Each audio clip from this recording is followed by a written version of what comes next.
जय Jagannath. Hello friends, मु आपण मानक स्वागत करुच्ची मोर आउ गोटे नुआ मिनी ब्लॉग को। आज आम मंदिर रे थिला चतुप्रहरी आमे जैसे बस पड़थिलु। आउ किछि टाइम पर आरंभ हो जाइथिला चतुप्रहरी किछि टाइम देखी आमे जाइथिलु प्रसाद खाबा पई। आमे जे बस पड़थिलु मंदिर बेड़ा प्रसाद रे थिला अन्न डालमा खटा और सुप्त खीरी। खाई सारी की देखिले कर्तांग माँ तांको कोल रे बसी सर लबणी खुआई दउथिले। चतुर्थ प्रहर पर यहाँ बहुत ही बेस्ट पार्ट थिला। शेष टाइम रे पूरा समस्ते उठिक पूरा नाचिया लगे होलाहोली हरिबोल पकई पूरा स्त्री लोक आरंभ करी छोट पिला पर्यंत पूरा समस्ते एंजॉय करते। पूरा आउ किछि टाइम पर दधी हांडी भंगा आरंभ हो जाइथिला।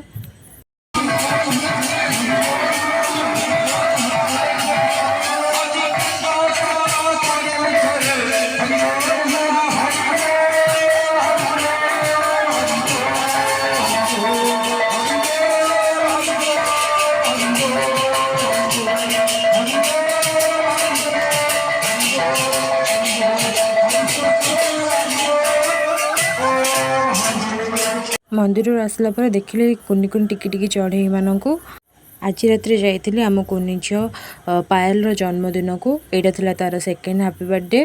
केक टा को भारी से एंजॉय रे काटुला। केक काटी सारा पर आज होता बिरयानी, वेज बिरयानी।